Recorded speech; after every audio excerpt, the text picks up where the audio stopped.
안녕하십니까. 6월 17일 수요일 오후 1시를 넘기는 시간입니다. 여러분들께서는 어저께 개성 지역에 있는 남북연락사무소와 개성공단 지원센터 건물 2개를 일거에 폭파시키면서 흙먼지를 일으키면서 파괴되는 장면의 동영상을 아마 여러분 보셨을 겁니다. 정부 재산 목록에도 기재되어 있는 700억 원어치의 우리 자산이 한순간에 날아가 버리고 말았습니다. 그리고 북한은 이어서 GP에 다시 군을 배치한다고 선언했습니다. 나아가 폭파하기 하루 전에 문재인 대통령이 김정은에게 특사를 파견하겠다.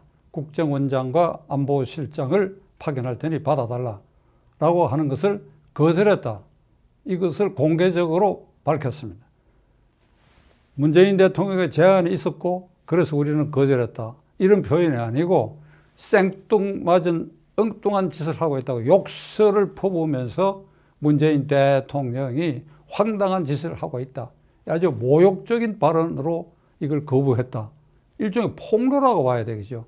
정상국가라고 한다면 어찌됐든 간에 상대방 국가 최고 지도자가 보낸 제의에 대해서 이런 식으로 배척할 수는 없는 것입니다.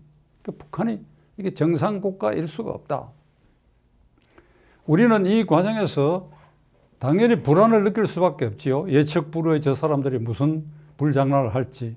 그러나 또 한편으로는 굉장히 불쾌하고 우리가 뭐가 부족하냐 이거지. 대한민국 5천만 국민이 저 김정은 신정 황제 세습 체제가 지도하고 있는 저 북한의 2,500만 국민에 비해서 우리가 뭐가 부족하냐. 자유에 있어서, 생활 정도에 있어서, 국방력에 있어서, 경제력에 있어서, 그리고 지도자를 우리 손으로 뽑는 그런 절차적 민주주의에 있어서도 우리가 북한에서 뭐가 부족하냐 이게.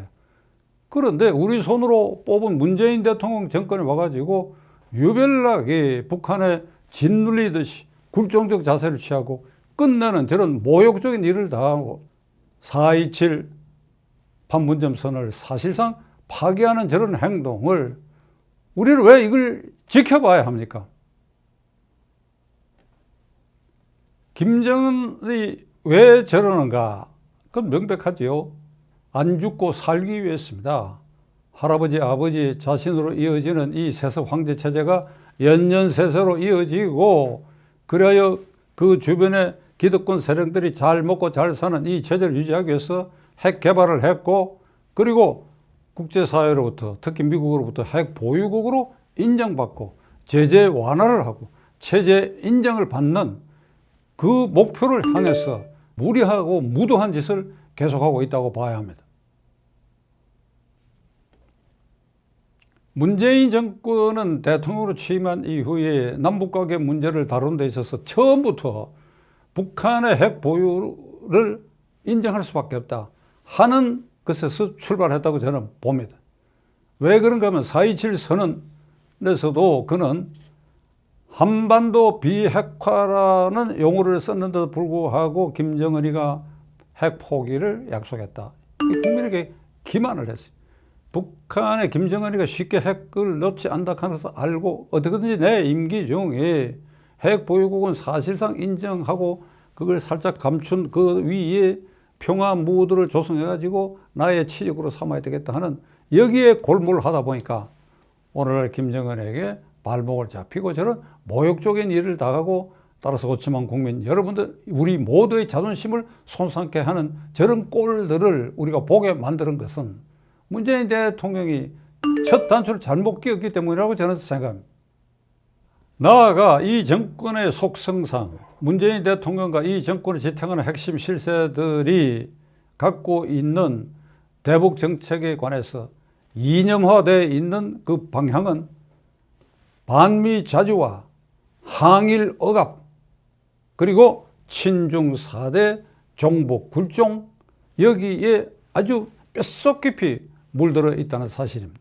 왜 이들이 이런 생각을 갖게 되냐? 80대 운동권 386 세대의 핵심들이 그리고 486이 되고 586이 되고 말았는데 이 대한민국은 탄생하지 말아야 할 정권이다. 김일성 정권이 한반도에 있어서 유일합법 그리고 정당성 있는 정권이다. 이런 아주 그릇된 망상에 사로잡혀가지고 이것을 지금도 떨쳐내지 못하고 있습니다. 아닌 것을 분명히 나는 안다고 생각합니다. 그건 떨쳐내지 못해요. 그러한 주장 아래서 그들이 훈장을 탔기 때문에. 지난번에 한 말씀 드렸죠. 그렇게 그 투쟁을 통해서 감옥살이를 단기간 하고 그래서 훈장화하고 이걸 자격 요건을 갖춰서 386이 486 되고 586에 드디어 정권 실세 자리에 모두 들어앉아가지고 이번에 이런 사태를 당하고도 미국 탓으로 돌리겠어요. 미국 탓으로. 그리고 무슨 F-35 전투기 전개가 북한을 자극했다느니 태영호 의원 등 탈북자들이 국회의원이 됐다든지 하는 이런 모든 것이 김정은을 자극했다. 참말로 황당하게 짝이 없고 그런 사람 말하는 여당 의원들 제 면전에 한번 부딪혀 봤으면 좋겠어요. 이거 황당한 생각, 이 이성을 잃은 생각, 뭔가 중독된 생각을 갖는 이런 사람들이 이 정권의 핵심에 있기 때문에 결국 오늘 우리는 김정은에게 이렇게 철저히 짓밟히는 정권, 그것이 문재인 대통령과 그 정권의 실세들만 짓밟으면 좋지만 결국 우리 국민 전체를 짓밟는 것이고 우리의 자존심을 훼손하는 것이고 우리가 왜 이렇게 당해야 할 이유가 뭐가 있느냐 이걸. 오늘 아침 어떤 신문 그 논객들은 이참에 이 국방 외교 안보 라인의 책임을 물어서 저는 교체해야 된다. 사설도 쓰고 주장도 하고 방송에서도 나와서 논객들이 얘기하는데 저는 이렇게 생각합니다. 그래 안 하는 것보다는 나을는지 모르지만은 그들에게 책임이 있는 게 아니지요. 문재인 대통령의 기본 생각 그리고 그 기본 생각과 같이 하는 정권의 실세들의 생각을 바꾸지 않은 한 적어도 이 정권 아래에서 김정은과 상대하는 이 일련의 대북 정책은 바뀌지 않는다. 우리가 중환자가 발생했을 때 온갖 약을 다 써봅니다. 백약을 써본다 그러지 않습니까? 그런데도 효과가 없다. 이럴 때 백약이 무효다라는 말이 있습니다. 문재인 정권에게 장관을 바꿔라 이렇게 얘기해봐야 그게 소용이 없습니다. 듣지도 않을 뿐 아니라 그렇게 할 사람들도 아닙니다.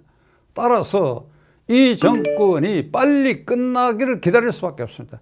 빨리 끝나는 그 순간까지 더 사태를 악화시키지 않고 그리고 이것을 바로잡을 지도자와 정권에게 넘어가는 그 길 외에는 문재인 정권에는 기대할 것이 없다. 오늘 제가 이 문제를 두고 결론을 이렇게 내렸습니다. 허탈하고 참담한 심정입니다. 우리 국민이 정신 똑바로 차리고 이 조국을 자유민주 질서를 지켜야 할 수밖에 없습니다.